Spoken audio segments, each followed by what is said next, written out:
You're listening to Radio Mayapur with the best devotional, meditation, kirtan music, and inspirational podcast.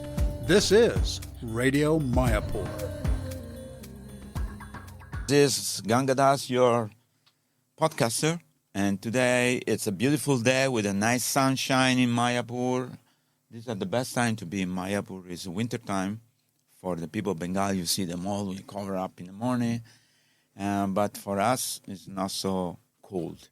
Especially in the day, it's 28, 25. In the night, become 15, 18. And it's beautiful time. Everything is fresh and clean. A lot of vegetables, a lot of nice things to see around. And welcome to the podcast today. It's 15th of December, 2025. It's almost the end of the year. And today we're very fortunate to have with us a very, very good friend of mine, I can say. We spent some time together in the past here in Mayapur, Samba Das Prabhu. Welcome, Thank Samba you very Das much. Prabhu. It's wonderful to have you with us. And I'm reading his book, which is called The Krishna Carpenter. And I think everybody should read this book because it's fantastic. I can't stop reading. It's not about carpentry, it's about his life history, which is very fascinating for me because it's very transparent and it's very flowing and full of information and name. I don't know how you are able to remember all this name, because when I go look back 40 years, it's difficult for me to remember, but it's a very, very beautiful book. Thank you for sharing with us this book. And, of course, you will present and tell us more. But tell us a little bit about yourself, your family. You grown up in London. You was born in 1959, correct? Yeah, that's correct. And so I read about your book, but tell us a little bit about your family story, 5 minutes, 1 minute, whatever you like to share. So my grandparents were like Cockney Londoners from the East End of London. And we grew up in a suburb called Southall, which ultimately became an Indian town. All Punjabis started moving in there. And as I was growing up, I was playing with Punjabi families and Jamaican families that were all kind of immigrants moving to London. Nice. And my parents were living in a little apartment in a place called Hayes. And we were quite poor. But my grandmother, she married into a very wealthy family, like a pharmaceutical family. And so when I was little, I would be like in my house, just kind of quite poor. And then on the weekends, we'd go with my grandmother, and we'd go to the Theatre Royal in London, and we'd eat in the Savoy Hotel. I remember once in the Savoy Hotel, there was a big meeting of all heads of state. I'd never seen so many limousines lining the road in my life, all parked up. So it was a kind of strange upbringing. In one sense, one side I was poor, and the other side I was very, very wealthy, going to, associating with really... Double life? Yeah, like that. And we had a neighbor who was he was a gemologist. He studied gems, like Mr. precious Payne. stones. Mr. Payne, yeah. He was an Irishman originally, from an aristocratic family in Ireland. And his family had all died from various diseases during the Second World War and that kind of period after that. And so he was living alone, and he would teach me all sorts of amazing things about archaeology and paleontology and things like that. So that was quite an interesting kind of, influence on my life. Of course. And then when I was about 10, I first came across the devotees distributing books in Tottenham Court Road Tube Station. My grandmother told me, don't have anything to do with these people. And somehow or another, this devotee gave me a big book. And I didn't know at the time who they were, but, my grandmother saw me with the book, and she pulled the book out of my hands and pulled me by the ear and told me, Don't take anything. That's right. Okay. And then a few years later, when I was about 14, same tube station, I saw the Harinam party going past. And they were distributing popcorn prasad. And I saw them going past, and I noticed that many people had abandoned their popcorn on the sides of the station kind of railings, So I started picking up all these bags of popcorn and eating them. And Were they good? it was excellent, yeah. Fantastic. I mean, I was in awe because it was like, London, it must have been 1972, something like that, 73.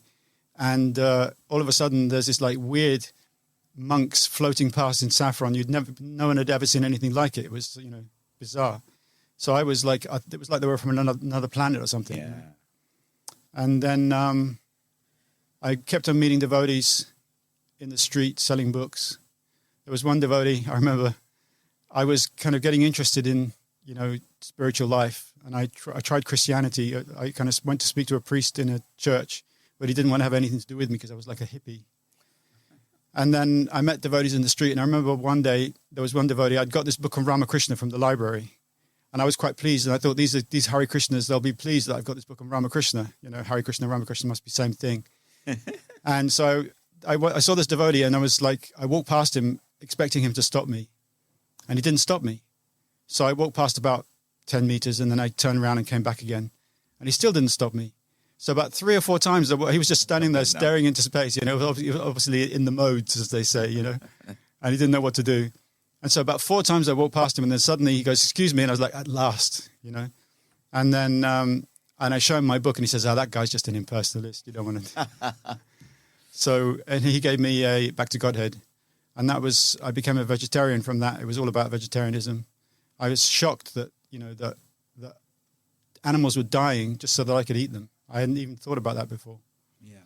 So then I kept on, then a few years later, I kept on bumping into Kripa Moya.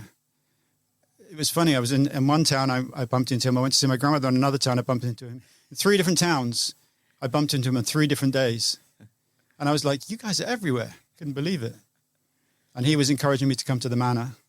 And then I went to the manor eventually on one Saturday and stayed for the day. I'm very impressed with the devotees. And I could go on and on. Keep going, no problem. Okay.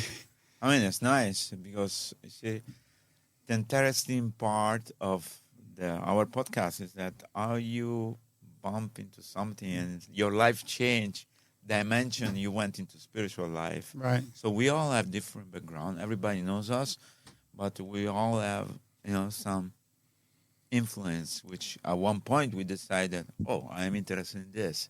I want to know about reincarnation and why we're killing the animal. What about other planet? You mentioned on this easy journey to other planet, Yeah. Well, science of self-realization, when we read it and we feel like, what? This is the answer to all the stupid thing I have in my head. Exactly. So this is the wonderful things which people can get inspired to, Yeah. know that they can also, nowadays, we join the temple, but people can practice at home, chanting Hare Krishna, offer the food, become vegetarian, whatever it is, Yeah. Things have changed, but we are always available for everybody to come and get inspiration. So I remember when I was 12, there was a TV program called Kung Fu. This actor, David Carradine. And a lot of the program was about his life growing up as a monk in the Shaolin Temple when he was 12. And I was 12, but he was 12. And I was like, wow, I really want to be a monk like that. But how can I was just an English schoolboy, nowhere near, there's no Shaolin Temple anywhere near me. I was thinking, how can I become a monk like that? So I kind of craved to have that kind of upbringing, and that kind of esoteric sort of life. And when I met the devotees, I remember I called up the manor one time. I said, I want to come and see you. And when I was talking to the devotee on the phone, I was imagining that they were all like, on a big farm, living simply. Like I thought maybe it's like the Shaolin Temple, And so then finally I went to the temple and spent like one Saturday there. And it was, I got a lift back into Harinam to Watford where they were doing Harinam. And I joined the Harinam for a little bit, standing at the back. I still had my long hair and, tatty jeans and stuff. And I remember some guy, they gave me some BTGs to hand out. And I was handing them out at the back of the kirtan party. And some big guys came up to me and said, what's this then? And they grabbed me and by the the neck, pushed me against the window. We don't want you people around here. Get lost, And they stomped on the magazine and the floor. And I was like quite shocked. My first experience with the devotees. Oh, God. And, there's that happens. So anyway, they let me go and I gave the magazines back to the devotees and I had to go and catch my bus. So they told me the next weekend, if I come to Berry Place, then they can give me a lift after the Harinam on Saturday night and I can come and spend the night in the manor. And Sunday, spend the day there, with the feast and everything like that. So I did that, went to the manor, went to Berry Place, got a ride in the evening, spent the night there. and had this amazing day. Many of the devotees had gone to Mayapur for the festival. Right. And there were just a few devotees at the manor, but it was a real nice family feeling, a very nice family atmosphere. And I remember there was one devotee, Narahari, who was a Welsh devotee. He kept on coming to me during the day. Is everything okay? And I was like, yeah, everything's fine. But as the day wore on and I knew I had to go home, I started getting an anxiety. And then at about 4 or 5 o'clock, when I'd really have to leave and get my bus, he said, is everything okay? I said, no. He said, what's wrong? Go back. Yeah, I said, I've got to go, but I want to stay. He said, why do you have to go? I said, well, I'm 16. I'm in a band. We're going to do some recording soon. I'm starting a new job on Monday. My parents won't let me stay. It's like I'm underage. He's saying, no, you can stay, no problem. Just give your mum a call. So I went to the telephone booth and called my mum and said, hey, mum, I'm not coming home. I'm staying here. She said, what do you mean? What are you talking about? And I said, I've decided, I want to get into spiritual life, and now I can. And she said, what about the band? What about your job? I said, listen, Mum, this is so much more important. This is spiritual life. Come and see me tomorrow. And so she said, okay, so the next day she came to see me, and she was sent to Mukunda Maharaj. He was Vanaprastha then. He was wearing saffron, but he wasn't sannyasi yet. Right. So she spent the day with him. He was preaching to her, and she loved jazz music, and he was a jazz musician. So she kind of really gelled with him. And then she was very impressed. She said, okay, I can see why you want to join. So she went away and she said, is there anything you need? So I said, I need a sleeping bag and some warm clothes and things like that. So she went away, and then the Rohini Nandan said to me, okay, so you can shave up now. I said, I had hair down to my waist at that time, And I was like, my God, this is getting serious now. But I said, sure, let's do it. So I went and got shaved up. And then 3 days later, my mum comes back with the stuff that I wanted. And, I get this message, your mum's here. So I'm in the Brahmachari ashram in my saffron robes with my shaved head. So I come down the stairs at the main staircase at the manor. And as I'm coming down the stairs, my mum's still looking up. She doesn't recognize me. Yeah, She's where's my little boy? And this guy comes. So I stand right next to her and I tug her. I say, here, Mum, I'm here. She's like, she looks at me with this shock, horror, And then she says, you have to come home with me now. And I'm like, what? I thought you agreed, this was all right. So they spoke to some people. They said that you've been brainwashed. They make you get up early in the morning.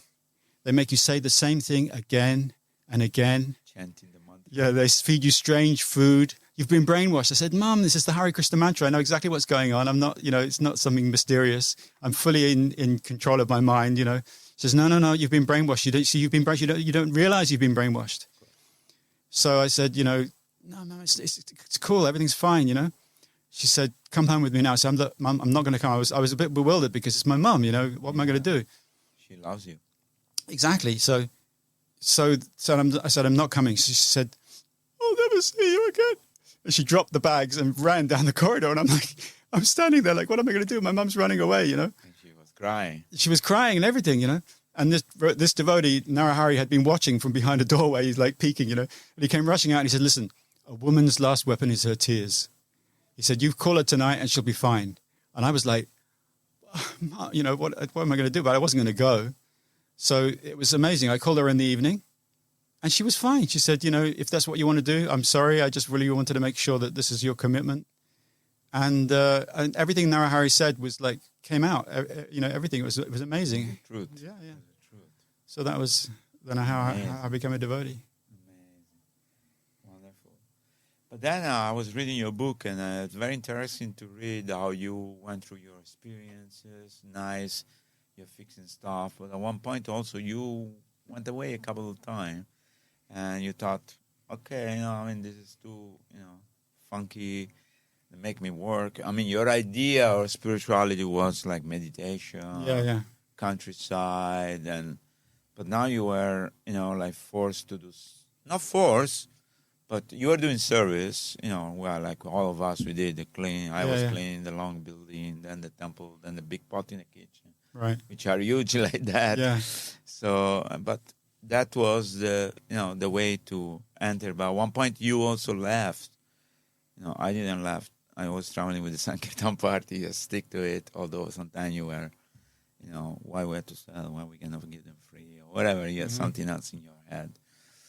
But the nice thing is that you always come back, because I think you start to develop taste for being with the devotee. You go see the clear difference between the outside world and whatever the devotee were. They were spaced out, this, that, washing pot, or whatever it is. Yeah. But you felt like, okay, this guy are better than this other guy.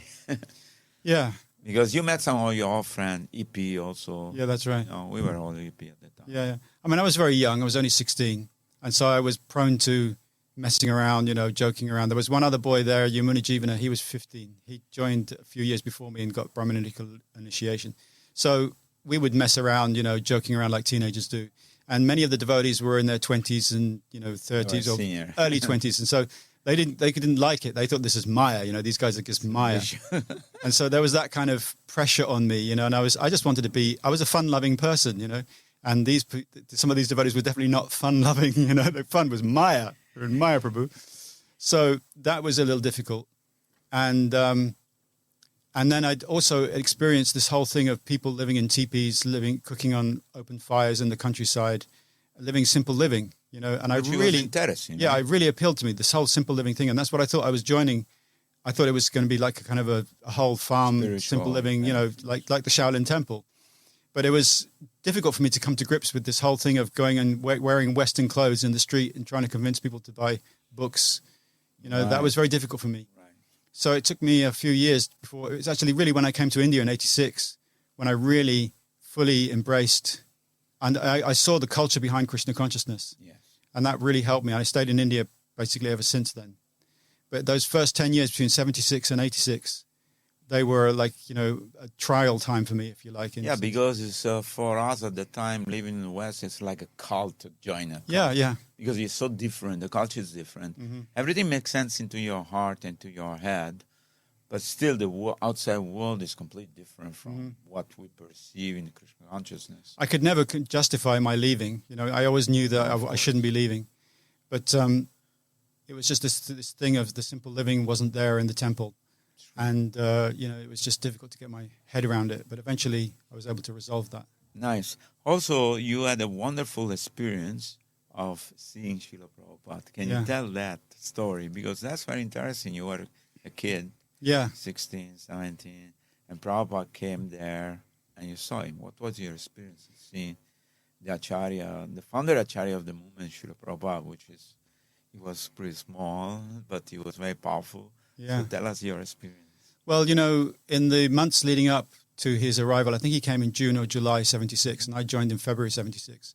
So in that period prior to his arrival, the devotees were always talking about Prabhupada this, Prabhupada that. I remember coming back from Harinam Sankirtan in London, and some devotees would say, did you hear what Prabhupada said about the war? And I was like, what did he say? Everyone's gathering around to hear what Prabhupada had said, And it was like everything was a revelation, There was excitement of build up of who is this person?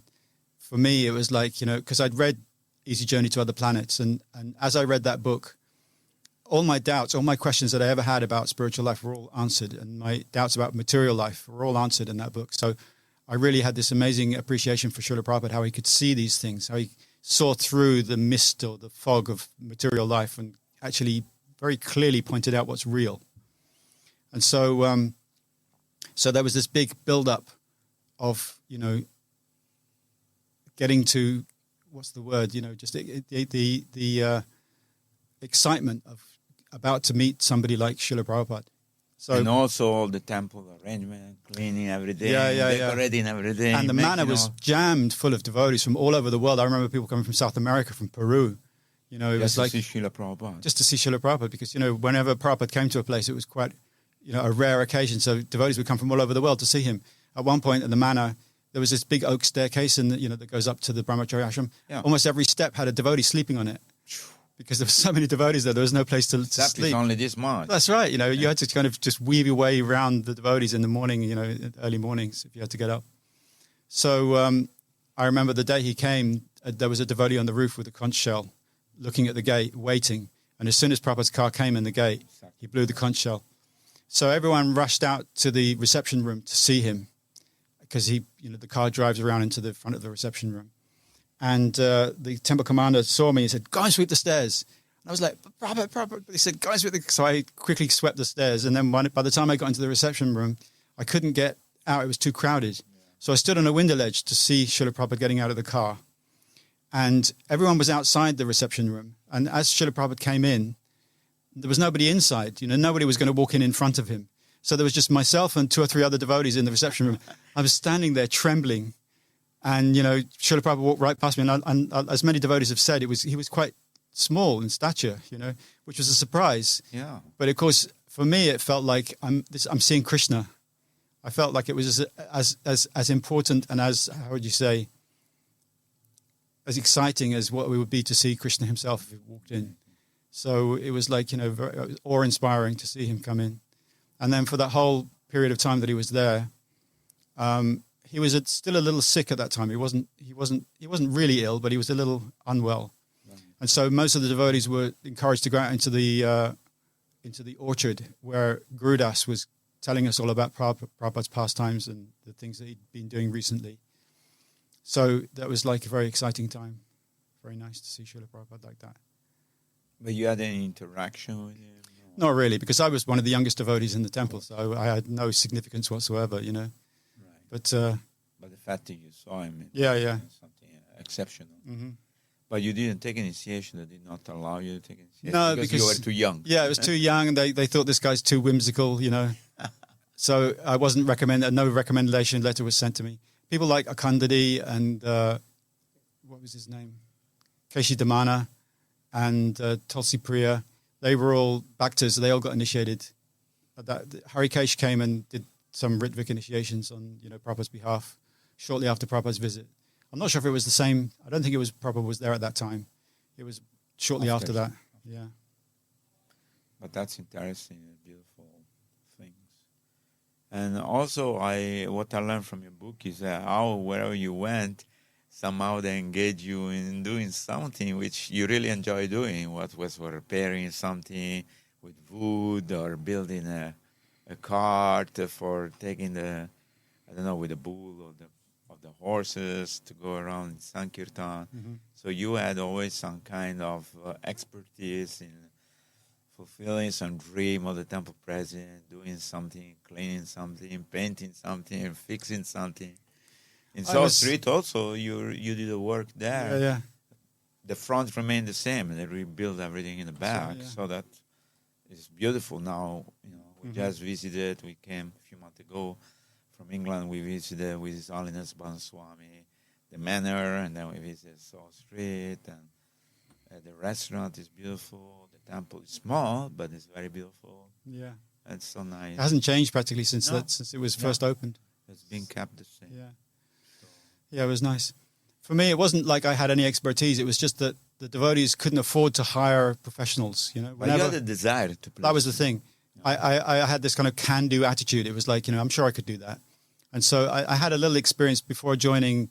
I was living next to a building site, and I got friendly with the carpenters there, and so I saw how they were making things in their building the houses and stuff like that. And we decorated our own house when we moved, because England was in a depression when we moved in 72 or something. And so I knew that I could do many practical things. So a lot of times I learned, on the job as I was doing the stuff. I was learning how to do it. But I was quite good at it. So that kind of, that was one of the things that in the book, it was those skills that brought me around the world. People wanted me here and there to do various things. So and mind, at the time, there was no internet or YouTube. You can just go and check how to do this. Nothing. You had to do your own research work. Exactly, yeah. Either in a library or find somebody who knows this stuff. Yeah, it was basically just doing, just making a mistake. I remember we had to make a panel on a wall, and I very expertly measured everything up so that there were some pipes that were sticking out and a little something else sticking out, so I had to cut a very odd shape. So I did it really perfectly, but the thing was the wrong way around. The nice face was on one side and the bad face was on the side that I'd cut. I was like, what an idiot. I'd spent so much time, and then I realized. So they were valuable lessons Sure. that I learned. So some of the stuff wasn't so good. But by doing mistake and recognizing it's a mistake, that's the way we grow. Everybody makes mistake. That is one of the famous quote of Bruce Lee. You can make mistake, provided you recognize that it's a mistake, and you can always improve on it. Yeah, it's true. So that's very nice. We all make mistake. But tell us about, which part, number one, why you call the book The Krishna Carpenter. You could have called it some other many name, but it's a very interesting name. But I just want to know how you... Well, I wanted to have the name Krishna on the cover. Of course. Because I was thinking if a book's in a bookshelf, if someone just looks at Krishna, then, that's their spiritual life has begun just by seeing Krishna. Sure. So I wanted to have Krishna. How can I put Krishna on the cover of the book? I was thinking, and then I was thinking about how people call us the Krishnas. Correct. Yeah. And the what would you say, the theme which runs through the book is how it was carpentry or the related skills of carpentry, like design. To be a carpenter, you need to understand design, and I was into design. So all of those skills related to carpentry were what gave me many of the experiences in the book. So I thought I'd name it. I couldn't, think of a good name for it, The Krishna Carpenter. And I've been encouraged to publish it on HarperCollins Publishing.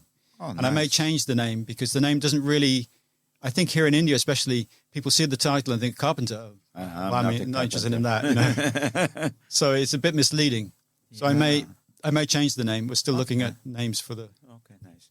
Okay, now tell me, I wanted to ask you about, you were involved in the Gurukul as well, and you were teaching something.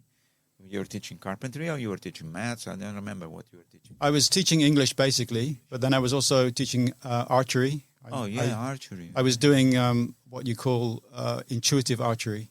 Oh.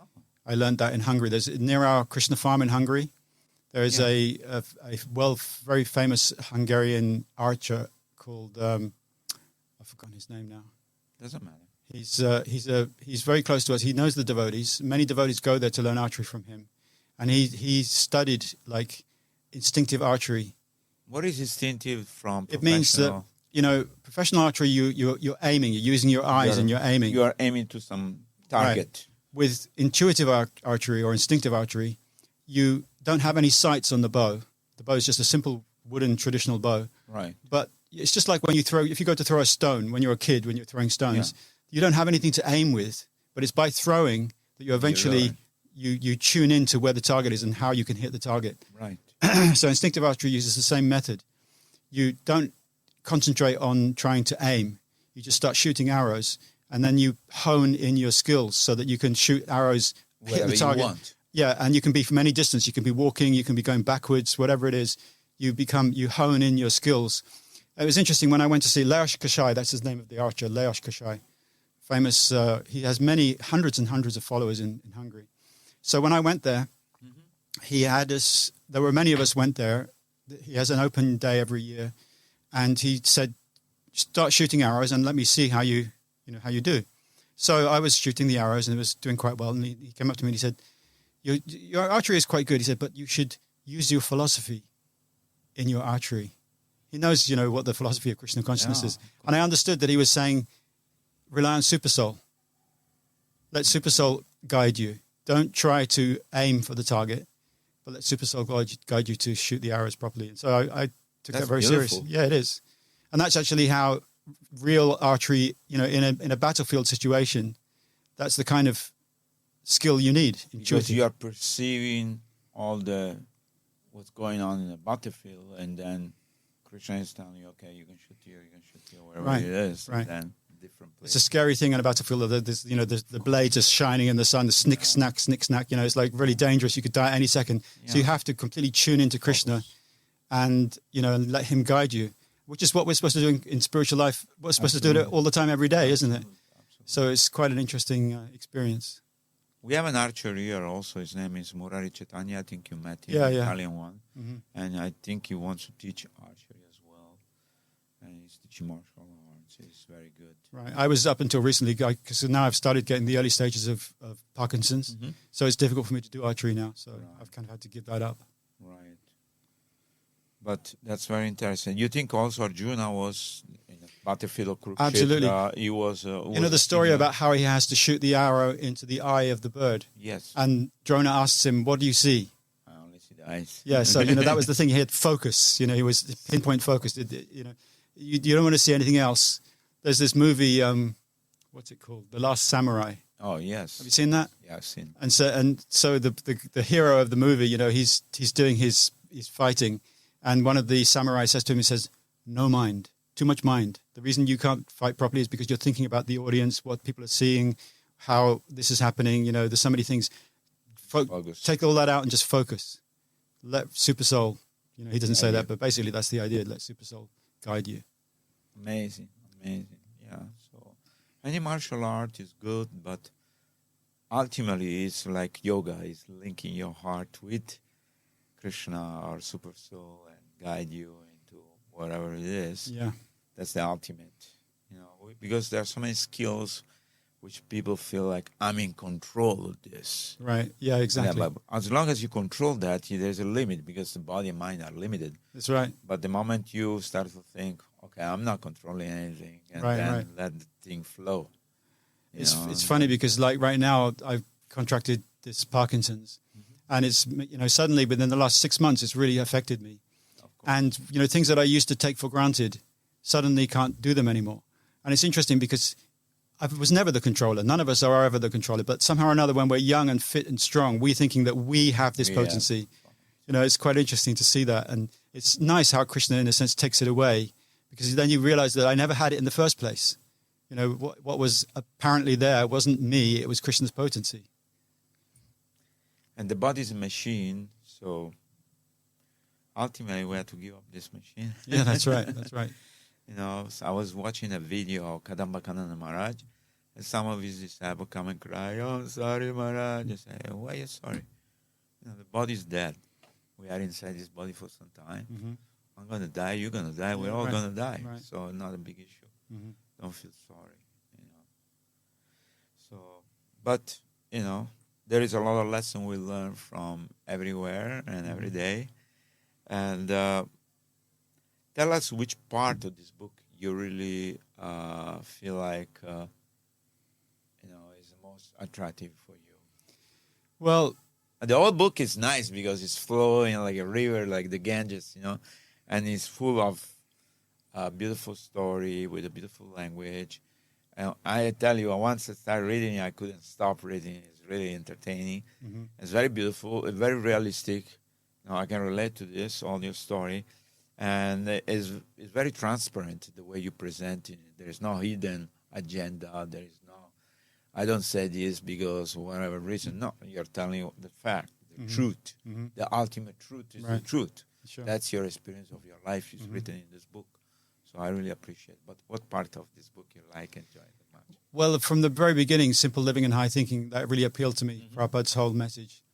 And I saw that in our society, it kind of got put by the wayside, not really being focused on. Yeah. And I could see my experiences that I relate in the book throughout my life, especially later on in the 90s. I was trying to develop a community. I left Mayapur and I went to Mauritius, where my family have extended family there. It's beautiful. Mauritius is It is very beautiful. And Prabhupada had said that Mauritius could be the first Krishna-conscious country, self-sufficient. So I went there with the intention of trying to start a little community. So I preached to many devotees there, and many people were interested. And then we finally got some land. And as soon as we got the land, my brother-in-law and I were working the land, and all those devotees that had supposedly been interested, none of them turned up. As soon as the work started, nobody came. And I was quite surprised, So for about a year, we were struggling. My brother-in-law and I were struggling to work this 2 acres of land. But it's a tropical place. The weeds were growing faster than I could manage them. And so we had to give that up.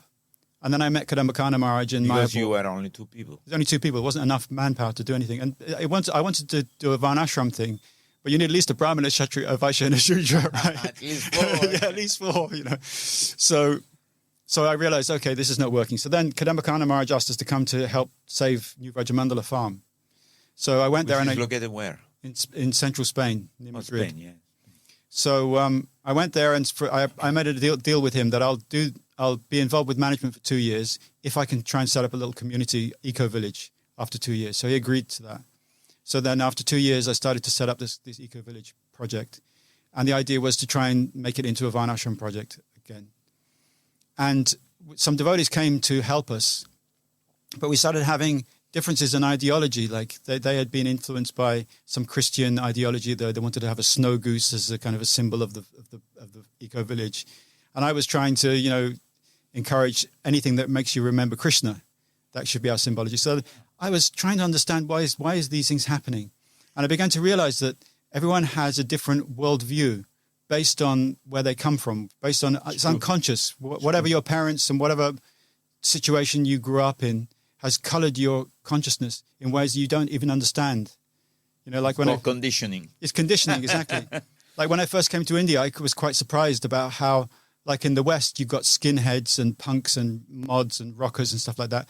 But in India, there was no kind of youth movement like that. No. The youth were just happy to be who they were, and there was no rebellion. I was quite surprised at that. It took me. I think because India was much more liberal, in the sense that India has always accommodated everybody. If you know the history of India, when the British came, welcome. Muslim came, welcome. This Jew came, welcome. Parsi came, this one, that one. And everybody's welcome because there is enough for everybody. So their mentality was like rich mentality. We have so much we can share with you. And people are very secure. The young people feel very secure. Yeah. So after about 10 years, it took me about 10 years to understand the mentality, what it was about the upbringing of Indian people that made them so accommodating like that. The family, exactly. Yeah. And in the West, the family situation was falling apart. Yeah. It was all broken. So I began to realize the importance of upbringing and in engendering people to live together in community nicely. And then I realized that that's what the value of Gurukul is. If the children grow up in a Krishna conscious environment where they learn all about, the amazing, Srila Bhaktisiddhanta speaks about how children are very quickly, they appreciate Krishna, the boy Krishna, as being like a playmate. And they realize very quickly the beauty of Krishna and Krishna consciousness. And if you can give young children that kind of experience, then they will grow up with a very similar worldview. And so many of the problems we have in our communities is because people don't have the same worldview. They've got their preconceived ideas and they don't match up with other people. And so there are clashes. There's actually an interesting book. I can't remember the name of the book, but it's all about during the 70s, 60s and 70s, there were many hippie communes that sprang up. Yes. And lots of hippies got together to live together in community. And most of them folded after 5 to 10 years. Because there was nothing there was nothing to hold them together. There was no glue. There was no essence. No philosophy. Yeah, exactly. No philosophy. That was one of the reasons why I rejected the hippies ultimately, because they would talk about this thing and that thing, but they had no actual philosophy to guide them. So they were it was very shallow. And also everything was rooted around sense enjoyment. Yeah, exactly. To some degree. Yeah. So it's not like, simple living, I think, let's say, simple living, no high thinking, but we're living together, but then what happened, this guy ran away with the guy's girlfriend, the guy make kids with another guy. It's all kind of weird. Yeah, it really was not, it was nice to live together and share, but there was no substance, like you said, in the philosophy. Okay, why I am together with these people. Okay, I want to be free. I have a freedom, spirit. But then, when it comes to do something together, either people wouldn't do it, they're lazy, or I have my own way. So I want to sacrifice my life for something which I really believe, with the people that they want to stick together and do it together. Right. But these people, they don't want to. That's so right. I try also different communities, different style, but they all collapse. But amazingly enough, I went and see this guy after 50, 60 years. They still live in a mountain near Gubbio. And they're still hippie the same, with the grandkids and everything, with the beer, and still smoking dope and growing marijuana, whatever it is. And they're still stuck in the mentality they didn't change. I was surprised. Yeah. And how is it possible you stuck same from 1970 till 2023 or whatever? And when I went to meet them, they're just the same hippie. For sure. Of course, the wife left, and the guy is gone, whatever. Somebody died. And the grandkids are growing up, they still have sheep, and the government gives them some money to plant tree and make sure nobody steal it, whatever. But their mentality is the same. Mhm. They didn't progress. No, that's right. They didn't evolve. Human life is meant for evolving Yeah. to find out, find out what's the truth. But nothing.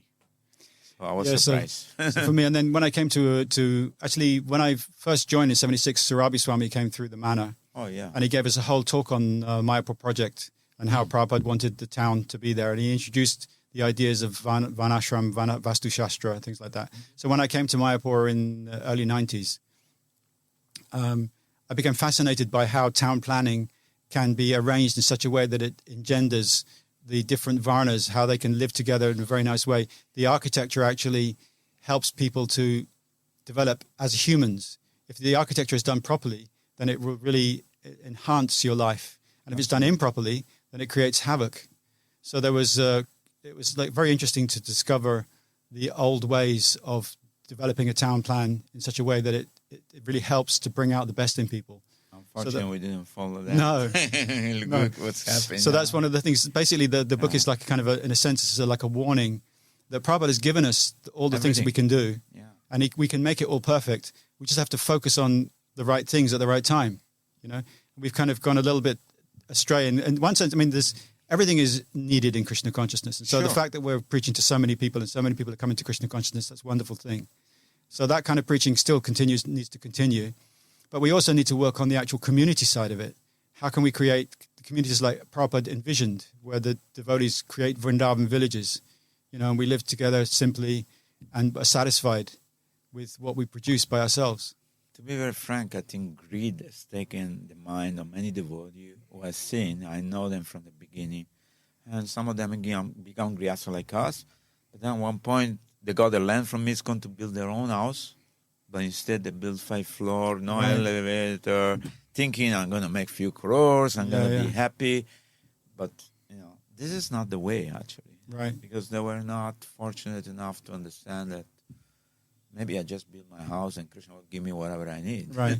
You know, if you have that faith that Krishna will give you everything, then no problem. You know, you build a small house with some land that you can grow your cauliflower and shak and greens and whatever, plant some tree, few coconut tree, you have enough. There was a statement by Prabhupada, I think it was in New Vrindavan, where he was describing how you take some land, there are some trees on that land, you cut the trees to grow some food, and you use the trees to build your house. Yeah. So I remember one of the Gurukul boys suggested to me when I was thinking of building a house, said, why don't you build it out of the eucalyptus trees that are growing here? Yeah. And I thought this is perfect for me to show. I wanted to show how you can take what Krishna's given and use it directly in his service. You don't need to, you know, spend a fortune to, you know, buy all these materials from somewhere else. Just use what's locally available. If you plant the trees, you know, there's a saying, when's the best time to plant trees? 20 years ago. When's the next best time? Right now. So, you know, I'm trying to kind of show how the house I built is fully wooden. Yeah. And if you know, think ahead for your children, you can buy some land, grow some trees on it, and then you've got everything you need to build a really nice house. You know, very simply using what Krishna's provided. It gives you that, reliance on Krishna, relying on Krishna to provide what you need and engaging in his service, simply. You know, I'll tell you one thing, we are fortunate because both my son and your son went in the Gurukul, and they grew up very nice, and they're very successful. They have family with kids. But, you know, of course, each one can choose to do whatever they want, and they're doing it. But their foundation is so strong that they choose to be Krishna conscious, right. They choose to chant, they choose to be part of this whatever community we have all worldwide. And I feel very fortunate that they had this experience, which according to me is quite tough, because I was in the army when I was 19. In Italy, everybody has to go to the army. So I saw my kids, it's like going to the army when they are 10 years old, you know? Right. And they learn a lot of skills, practical life, and they become good cook, a good father, good family people. And I feel very fortunate. But one question I wanted to ask you, because you spoke about Varnashram. Now, many devotees are confused about this. What is Varnashram? How can we implement this in our life today, even in Mayapur? I know there is Bhakti Raghav Maharaj is trying to, and there is Bhakti Vikas Maharaj in South is trying.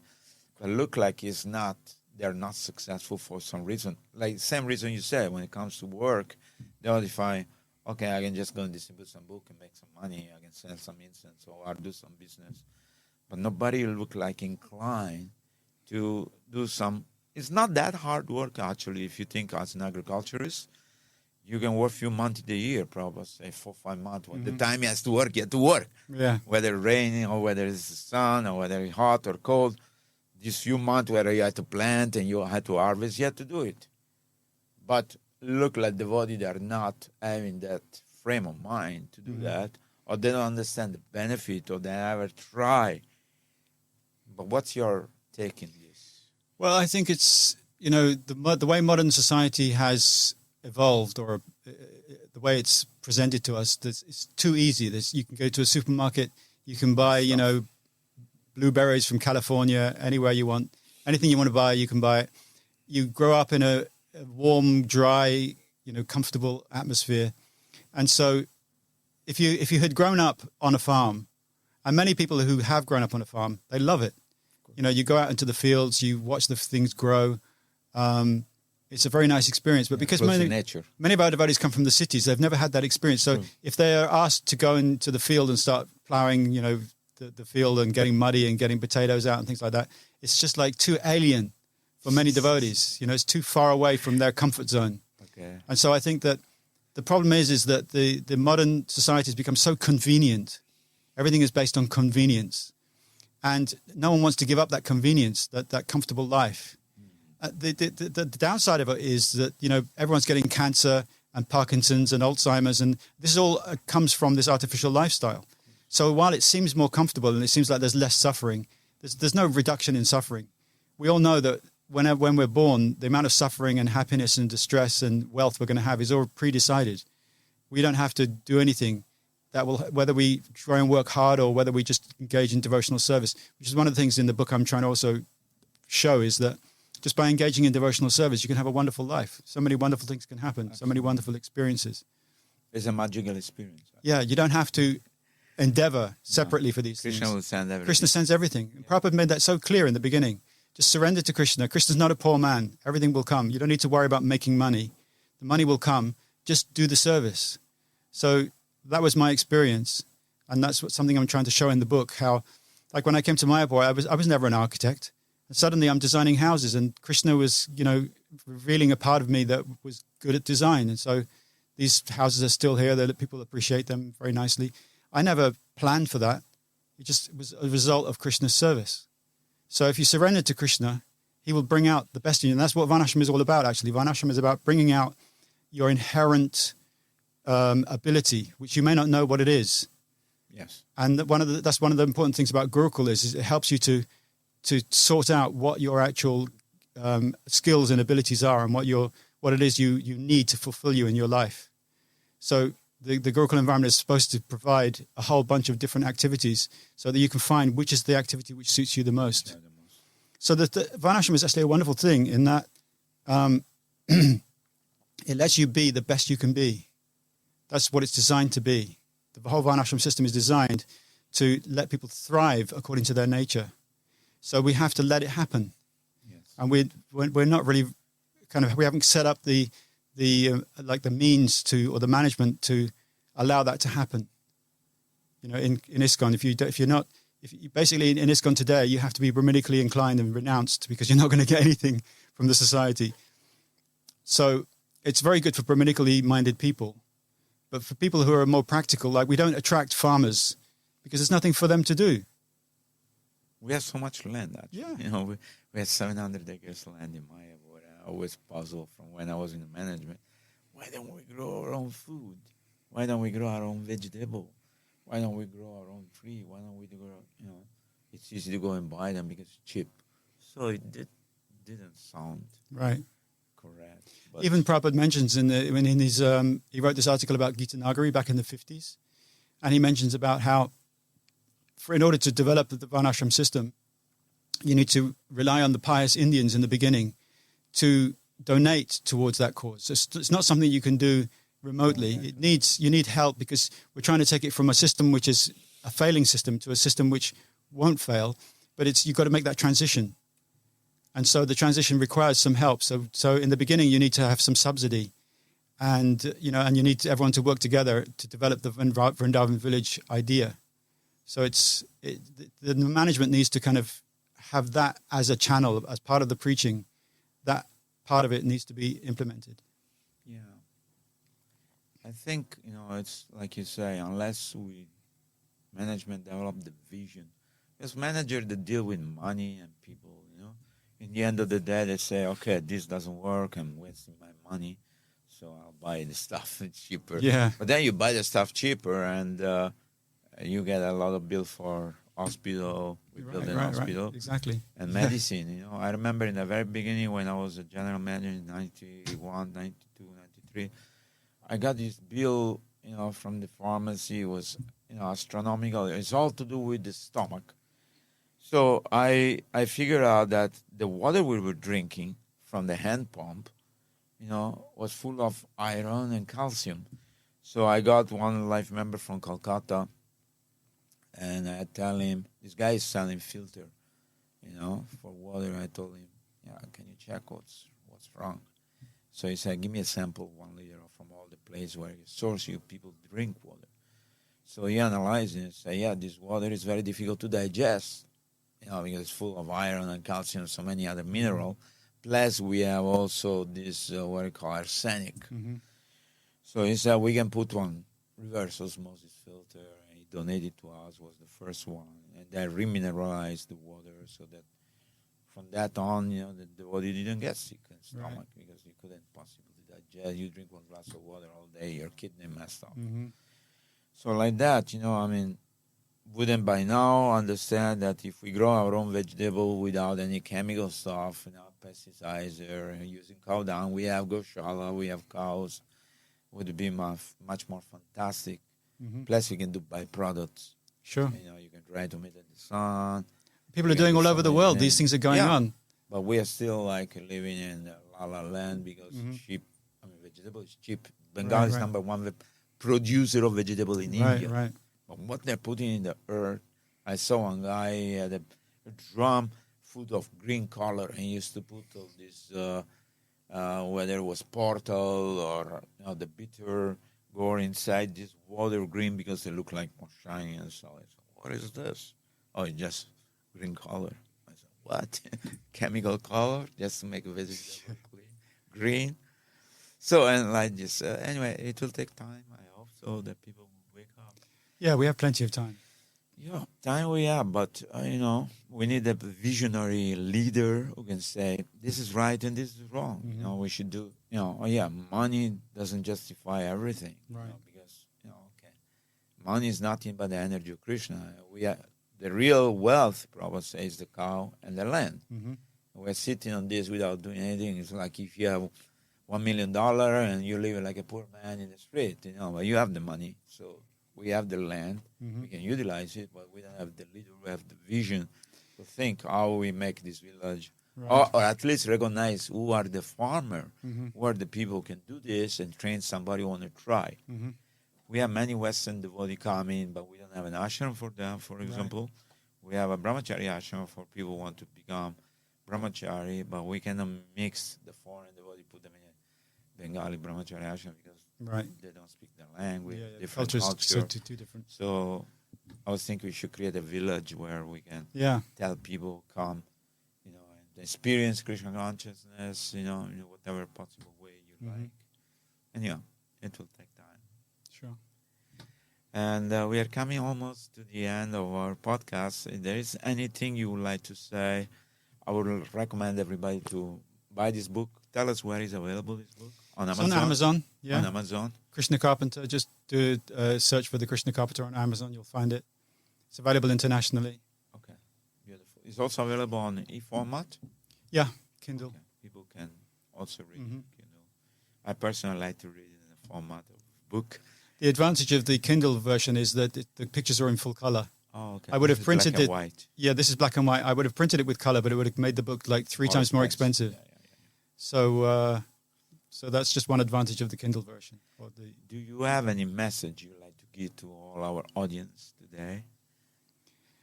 Just have faith that Krishna cares for us, that if we just engage in his service in somehow or another, he will take care. He'll give us realizations that we need to have. One thing that's really encouraged me in Krishna consciousness is the understanding that everything that happens is meant to happen. Sometimes we think, oh, this mistake was there, this person did this fault. Everything is meant to happen exactly the way it is.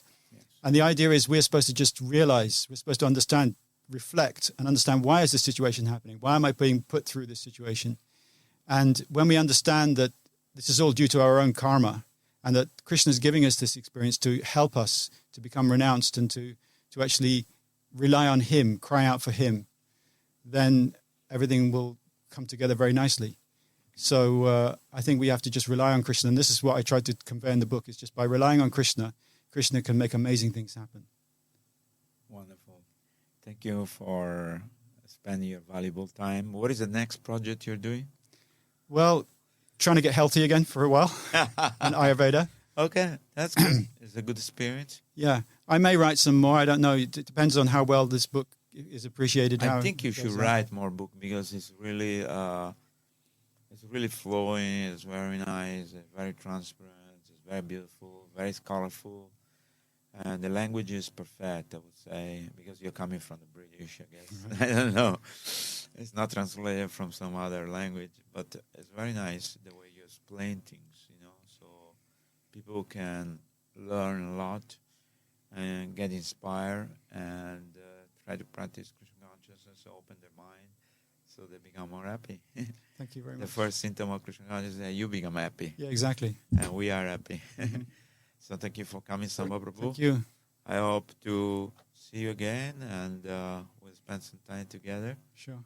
Thank you, Hare Krishna. Thank you very much, Hare Krishna. Hare Srila Prabhupada ki Jai. jai, Ananta Koti Vaishnava Vrinda ki Jai.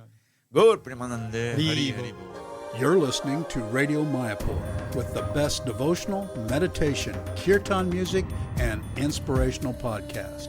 This is Radio Mayapur.